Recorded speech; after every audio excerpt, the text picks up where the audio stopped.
First of all Chitral ಅಂತ ಅಂದಿದ ತಕ್ಷಣ ಅದ್ರ ಮುಂದೆ ಪವರ್ ಗರ್ಲ್ ಅನ್ನ ನಾವು ಸೇರಿಸ್ಕೊಳ್ಳೇಬೇಕು, ಇಲ್ಲಾಂದ್ರೆ ಚಿತ್ರಾಲ್ ಹೆಸರಿಗೆ ಅದು ಫುಲ್ಫಿಲ್ ಆಗೋದಿಲ್ಲ. ನಾನು ಫಸ್ಟ್ ಕೇಳಬೇಕಾಗಿರೋದು ಅಗೇನ್ ಅದು ನಿಮ್ಮ ಐಡಿಯಾ ಆಗಿರ್ಬೋದು. ಈಗ ಸದ್ಯಕ್ಕೆ ಎಲ್ಲರೂ ನಾವು ಹಂಗೆ ಗುರುತಿಸೋದು ನಿಮ್ಮನ್ನ. ಯಾವಾಗ ಮೈಂಡ್ ಥಾಟ್ ಬಂತು ನಿಮ್ಗೆ ದಟ್ ಪವರ್ ಗರ್ಲ್ ನಾನು ನನ್ನ ಹೆಸರಿಗೆ ಸೇರಿಸ್ಕೋಬೇಕು ಅಂತ? ಏನೋ ಒಂದು ಸ್ಟ್ರೈಕ್ ಆಗಿರುತ್ತಲ್ಲ ಮೈಂಡ್ ಅಲ್ಲಿ. ಯೂಶಲಿ ಫಿಟ್ನೆಸ್ ಬಂದಾಗ ಫಿಟ್ನೆಸ್ ಇರೋರೆಲ್ಲ ಯಾವ ಹೆಸರು ಇಟ್ಟಿರ್ತಾರೆ ಅಂತ ನೋಡ್ತೀವಿ. ಕೆಲವರು ವಂಡರ್ ವುಮನ್, ಸೂಪರ್ ವುಮನ್ ಅಂತೆಲ್ಲ ಇಟ್ಟಿರ್ತಾರೆ. ನಾನು ಆ ಥರದ್ದು ಏನಾದ್ರು ಇಟ್ಕೋಬೇಕಲ್ಲ, ರಿಪೀಟ್ ಆಗಬಾರ್ದು ಹೆಸರು ಅಂತ. So I was searching for the name. ಅವಾಗ ನನಗೆ ಸೂಪರ್ ಗರ್ಲ್ ಅಂತ ಒಂದು ಥಾಟ್ ಬಂತು.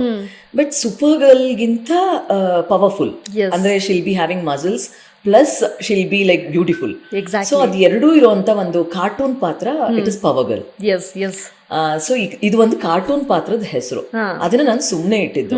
ಬಟ್ ಅದಾದ್ಮೇಲೆ ನಂಗೆ ಅನ್ಸ್ತಾ ಹೋಯ್ತು, ಇಲ್ಲ ಲೈಕ್ ವಿಲ್ ಪವರ್ ಜಾಸ್ತಿ ಇದೆ ನನಗೆ, ಸೊ ಹಂಗಾಗಿ ಹೆಸರು ನಂಗೆ ಸೂಟ್ ಆಗತ್ತೆ ಅಂತ. ಇನ್ನೂ ಕೆಲವರು ಅನ್ಕೋತಾರೆ ಪುನೀತ್ ಸರ್ ಫ್ಯಾನು, ಅದಕ್ಕೆ ಪವರ್ ಗರ್ಲ್ ಅಂತ ಇಟ್ಟಿದ್ದಾರೆ, ಪವರ್ ಸ್ಟಾರ್, ಪವರ್ ಗರ್ಲ್ ಅಂತ ಎಷ್ಟೊಂದು ಜನ ಅನ್ಕೊಂತಾರೆ. ಅದು ಕೂಡ ಆಗ್ಬೋದು. But as it is like ಒಂಥರ ಪವರ್ ಇದೆ ಹೆಸರಲ್ಲಿ. ಅದೇ ಒನ್ ಡೈನಾಮಿಕಲ್ ಅದು ಹೌದಲ್ಲ, ಒನ್ ಡೈಮೆನ್ಷನ್ ನೋಡಕ್ ಹೋದ್ರೆ power star Puneeth Rajkumar sir ಅವರ ಫ್ಯಾನ್ ಗರ್ಲ್ ಆಗಿನೂ ಅದಕ್ಕೆ ಕರೆಕ್ಟ್ ಆಗಿ ಮ್ಯಾಚ್ ಆಗ್ತಾ ಇದೆ. ಹೌದು. ಇದು ಎಷ್ಟು ವರ್ಷ ಹಿಂದೆ ಇಟ್ಟಿದ್ದು? 2017 ಅಂದ್ರೆ ಒಂದು 7-8 years may be. Power girl ಅನ್ನೋದು ತುಂಬಾ ಪಾಸಿಟಿವಿಟಿ ಮತ್ತೆ ಲಕ್ ತಂದ್ಕೊಂಡಿದೆ. ಬಿಕಾಸ್ ಎಷ್ಟೊಂದ್ ಜನಕ್ಕೆ ಆರ್ಟಿಸ್ಟ್ ಆಗಿ ಪರಿಚಯ ಇದೆ. ಪವರ್ ಗರ್ಲ್ ಅಂತ ಇಟ್ಮೇಲೆ ಎಲ್ಲರೂ ಪವರ್ ಗರ್ಲ್ ಅಂತ ಹೇಳ್ತಾರೆ. ಈವನ್ ಚಿಕ್ಕ ಮಕ್ಕಳಿಂದ ಹಿಡಿದು ಕೆಲವೊಬ್ರು ಮೆಸೇಜಸ್ ಮಾಡುವಾಗ ವಾಯ್ಸ್ ನೋಟ್ ಕಳಿಸ್ತಾರೆ ಮಕ್ಕಳುಗಳು, ಹಾಯ್ ಪವರ್ ಗರ್ಲ್ ಹೇಗಿದ್ದೀರಾ ಅಂತ ಈ ತರ ಮೆಸೇಜಸ್ ಬರುತ್ತೆ. So I feel good. Okay. So ಆಗ ಅದೆಷ್ಟು ವ್ಯಾಲ್ಯೂ ಕೊಡ್ತಿತ್ತೋ ಆ ಹೆಸರು ಗೊತ್ತಿಲ್ಲ, ಬಟ್ ಇವತ್ತಿಗೆ ತುಂಬಾ ವ್ಯಾಲ್ಯೂ ಕೊಡ್ತಾ ಇದೆ ನಿಮ್ಗೆ ಆ ಹೆಸರು. ಬಟ್ ಇವತ್ತು ಇರೋ ರೀತಿ, ನೀವು ನಿಮ್ಮನ್ನ ಪೋರ್ಟ್ರೇ ಮಾಡ್ಕೊಳ್ಳೋ ರೀತಿ ಅಥವಾ ನೀವು ಮಾತಾಡೋ ಧಾಟಿ ಅದೆಲ್ಲ ನೋಡಿದಾಗ ನಿಮ್ಗೆ ಆ ಹೆಸರು ಬೇಕಿತ್ತು ಅಂಡ್ ಕರೆಕ್ಟಾಗಿ ಇಟ್ಕೊಂಡಿದಾರಲ್ಲ ಅನ್ನೋ ಥರದ್ದು ಅದೊಂದು ವೈಬ್ ಬರುತ್ತೆ ನಮಗೆ. ಸ್ಯಾಟಿಸ್ಫೈಡ್, ಕರೆಕ್ಟ್ ಆಗಿದೆ ಹೆಸರಿನ ತಕ್ಕನಾಗಿದ್ದಾರೆ. ಮೇಜರ್ಲಿ ಯಾರೋ ಏನೇನೋ ಇಟ್ಕೊಂಡಿದ್ರೆ ಇಟ್ಸ್ ನಾಟ್ ಗರ್ಲಿ ಅಥವಾ it's not too much high. So ಅದೊಂದು ಆವರೇಜ್ ಅಲ್ಲಿ ನೀಟ್ ಆಗಿದೆ ಹೆಸರು. ಎಷ್ಟೊಂದು ಜನ ಹೇಳ್ತಾರೆ ಕರೆಕ್ಟ್ ಆಗಿ ಸೂಟ್ ಆಗುತ್ತೆ ನಿಮ್ಗೆ ಪವರ್ ಗರ್ಲ್ ಅನ್ನೋದು ಅಂತ. Correct. Okay. But Chitral power girl ಮುಂಚೆ ಇದ್ದಿದ್ದು ಚಿತ್ರಾಲ್ ರಂಗಸ್ವಾಮಿ. ಹೌದು. ಓಕೆ. ಐಡಿ ರಂಗಸ್ವಾಮಿ. ಸೊ ಚಿಕ್ಕ ವಯಸ್ಸಿಂದನೂ ಅದೇ ಹೆಸರು ಇತ್ತ ನಿಮ್ಗೆ? ಈಗ ಆಧಾರ್ ಅಥವಾ ನಿಮ್ಮ ಅಟೆಂಡೆನ್ಸ್ ಎಲ್ಲದರಲ್ಲೂ ಅದೇ ಹೆಸರಿದ್ದು ಚಿತ್ರ ಅಂತ. ರಂಗಸ್ವಾಮಿ ಆಡ್ ಮಾಡ್ಕೊಂಡಿರಲಿಲ್ಲ. ರಂಗಸ್ವಾಮಿ ನಮ್ಮ ತಂದೆ ಹೆಸರು, ಚಿತ್ರ ಅಷ್ಟೇ ನನ್ನ ಹೆಸರು. ಚಿತ್ರಾಲ್ ಅಲ್ಲ, ನನ್ನ ಹೆಸರು ಚಿತ್ರ ಆಕ್ಚುಲಿ. ಓಕೆ. ನನ್ನ ತಂಗಿ ಹೆಸರು ಚೈತ್ರ. ಸೊ ಚಿತ್ರಾಗಿ ಎಲ್ಲ ಆಡ್ ಮಾಡಿದ್ರೆ ನ್ಯೂಮರಾಲಜಿ ಪ್ರಕಾರ ಲೈಕ್ 46 ಬರುತ್ತೆ total number Chitral Rangaswamy. And it is equal to 1 and it is equal to sun and more of positivity ಅಂತ. ಬಟ್ ಖಂಡಿತವಾಗ್ಲೂ ಅಂದ್ರೆ ಎಲ್ಲ ಆಡ್ ಮಾಡಾದ್ಮೇಲೆ ನನಗೆ ಇನ್ನೊಂದು ರೀತಿಯಲ್ಲಿ, ಅಂದ್ರೆ ನನ್ನ ಪ್ರೊಫೆಷನಲ್ ಆಕ್ಟಿಂಗ್ ಪ್ರೊಫೆಷನಲ್ ಅಲ್ಲದೆ ಹೋದ್ರು ಇನ್ನೊಂದು ರೀತಿಯಲ್ಲಿ ನನ್ನ ಆಡಿಯನ್ಸ್ಗಳನ್ನ ಅಥವಾ ಆಡಿಯನ್ಸ್ ಪ್ರೀತಿನ ಮತ್ತೆ ಒಂದ್ ರೀತಿ ಲಕ್ಕೆ ಅಂತ ಹೇಳ್ಬೋದು. So I added L. But ಅವ್ರನ್ನ ನಾನು ನ್ಯೂಮರಾಲಜಿಸ್ಟ್ ನ ಕೇಳಿದಾಗ ಅದ್ರ ಮೀನಿಂಗ್ ಏನು ಚಿತ್ರಾಲ್ ಅಂದಾಗ ಒಂದು ನದಿ ಹೆಸರು ಅಂತ ಹೇಳಿದ್ರು. ಚಿತ್ರಾಲ್ ಒಂದು ನದಿ ಹೆಸರು. ಆ ಚಿತ್ರಾಲ್ ಅನ್ನೋ ನದಿ ಬಟ್ ನಮ್ಮ ಭಾರತದಲ್ಲಿಲ್ಲ, ಪಾಕಿಸ್ತಾನಲ್ಲಿದೆ. That is the thing. Chitral Rangaswamy ಅಂತ ಆಯ್ತು. ಅದಾದ್ಮೇಲೆ Chitral power girl Instagram ID. Chitral ಅಂತ ಅಂತ ಏನ್ ಸೇರಿಸಿದ್ರಿ, ಅದು ಯಾವ ವರ್ಷ ಅಥವಾ ಯಾವ ಟೈಮಲ್ಲಿ ಆಗಿದ್ದಂಥದ್ದು? ಅದು 2017-18 ಅವಾಗ. ಆ ಟೈಮಲ್ಲೇ ಪವರ್ ಗರ್ಲ್ ಏನ್ ಸೇರಿಸಬೇಕು ಅನ್ಕೊಂಡ್ರಿ? ಅದೇ ಟೈಮಲ್ಲಿ. ಸೊ ಅದಕ್ಕಿಂತ ಮುಂಚೆ ನಿಮ್ಮನ್ನೆಲ್ಲ ಚಿತ್ರ ಅಂತಾನೆ ಗುರುತಿಸ್ತಾ ಇದ್ರು? ಚಿತ್ರ ಅಂತಾನೆ. ಹಾಗಾದ್ರೆ ನಿಮ್ಮ ರಾಧಾ ಕಲ್ಯಾಣ ಸೀರಿಯಲ್ ಅಲ್ಲೂ ಅದೇ ರೀತಿ ಚಿತ್ರ ಅಂತಾನೆ. ಚಿತ್ರ ಮೈಸೂರು ಅಂತ ಇದ್ದಿದ್ದು ಬಂದಾಗ. ಸೊ ನಮ್ಮ ಊರ ಹೆಸರನ್ನ ನನ್ನ ಪಕ್ಕದಲ್ಲಿ ಫೇಸ್ಬುಕ್ ಇದ್ರಲ್ಲಿ ಇಟ್ಕೊಂಡಿದ್ದೆ. ಓಕೆ. ಸೊ ಹಾಗಾದ್ರೆ ಅಟೆಂಡೆನ್ಸ್ ಗೆಲ್ಲ ನೀವು ಚಿತ್ರ ಅಂತಾನೆ ಕೊಟ್ಟಿದ್ದು?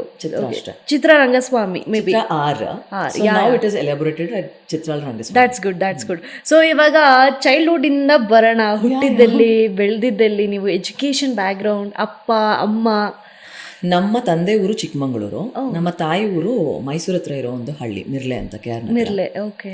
ಬಟ್ ನಾನ್ ಬೆಳೆದಿದ್ದು ಮೈಸೂರಲ್ಲಿ, ಓದಿದ್ದು ಮೈಸೂರಲ್ಲಿ ಸೆಕೆಂಡ್ PU ವರೆಗೂ, Maharshi public school and college.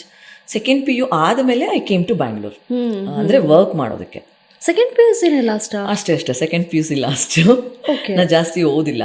ಅದಾದ್ಮೇಲೆ ನಾನು ಸೇಲ್ಸ್ ಗರ್ಲ್ ಆಗಿ ವರ್ಕ್ ಮಾಡ್ತೀನಿ ಗರುಡಾಮಲ್ಲಿ ಎದುರುಗಡೆ ಇರುವಂತ ಹೋಮ್ ಸ್ಟಾಪ್ ಅಲ್ಲಿ.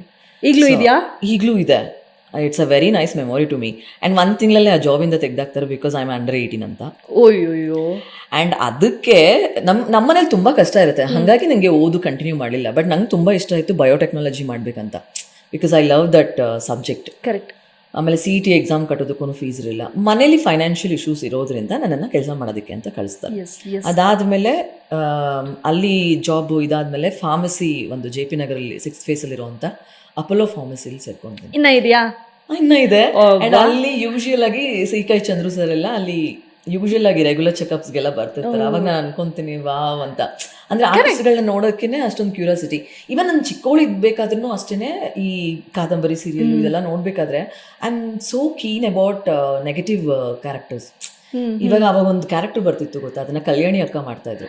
ಇವಾಗ ಭೀಮಾ ಫಿಲಮ್ ಅಲ್ಲೆಲ್ಲ ದುನಿಯಾ ವಿಜಯ್ ಅವ್ರ ಅಮ್ಮ character name is Kalyani.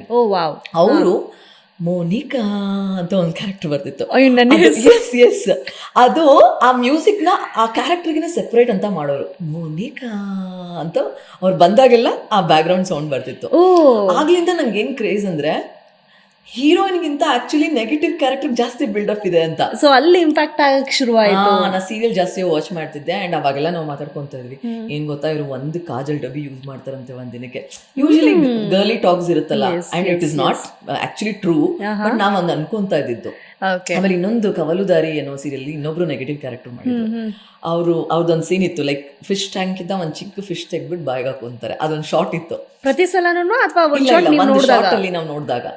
So ಅಲ್ಲಿಂದ ನಂಗೆ ನೆಗೆಟಿವ್ ಅಂದ್ರೆ ವಿಲ್ಲನ್ ಆಗಿ ಮಾಡ್ಬೇಕಂತ ಅದೇ ಸಖತ್ ಕ್ರೇಜು. ಅಂಡ್ ಕಾದಂಬರಿ ಇಳಾ ವಿಟ್ಲ ಅವರ, ಅದಾದ್ಮೇಲೆ ಸುಷ್ಮಾ ಭರದ್ವಾಜ್ ಅಂತ ಒಂದ್ ಚುಕ್ಕಿ ಇಲ್ಲಿತ್ತು, ಅವರೊಂದು ಆರ್ಟಿಸ್ಟ್ ಇದ್ರು, ಅವರು ವಿಲ್ಲನ್ ಮಾಡ್ತಾ ಇದ್ರು. ಸೊ ಸುಷ್ಮಾ ಭರದ್ವಾಜ್ ಅಕ್ಕ ಇವಾಗ ಗೊತ್ತು, ಚುಕ್ಕಿ ಟಾಕೀಸ್ ಡೈರೆಕ್ಷನ್ ಮಾಡ್ತಾ ಇದ್ದಾರೆ. ಸೊ ಅಲ್ಲಿಂದ ನಂಗೆ ನೆಗೆಟಿವ್ ಕ್ಯಾರೆಕ್ಟರ್ಗಳು ಇಂಪ್ಯಾಕ್ಟ್ಫುಲ್. ಅಂದ್ರೆ ನೆಗೆಟಿವ್ ಕ್ಯಾರೆಕ್ಟರ್ ಅಂದ್ರೆ ಚೆನ್ನಾಗಿ ಡ್ರೆಸ್ ಮಾಡ್ಕೋಬಹುದು, ದುರಹಂಕಾರ ಇರುವಂತ ಕ್ಯಾರೆಕ್ಟರ್, ಈ ಕಡೆ ಒಳ್ಳೊಳಾಗೂ ಇರ್ಬೋದು, ಕೆಟ್ಟೊಳಾಗೂ ಇರ್ಬೋದು, ಬೇರೆಯವ್ರಿಗೆ ಬೈತಿರ್ಬೋದು. ಎಕ್ಸಾಕ್ಟ್ಲಿ ನಂಗೆ ಅದು ತುಂಬಾ ಇಂಪ್ಯಾಕ್ಟ್ ಮಾಡಿದಂಥ ಕ್ಯಾರೆಕ್ಟ್ರು. ಆದರೆ ಒಂದಷ್ಟು ವರ್ಷ ಆದ್ಮೇಲೆ ಕಟ್ ಮಾಡಿದ್ರೆ ರಾಧಾ ಕಲ್ಯಾಣ ರಮ್ಯಾ ಪಾತ್ರಕ್ಕೆ ಇಳಾ ವಿಟ್ಲ ಅವ್ರನ್ನ ಅಥವಾ ಹಂಸ ಅಕ್ಕನ್ನ ಹಾಕೋಬೇಕಂತ Ramya character. But I did that character.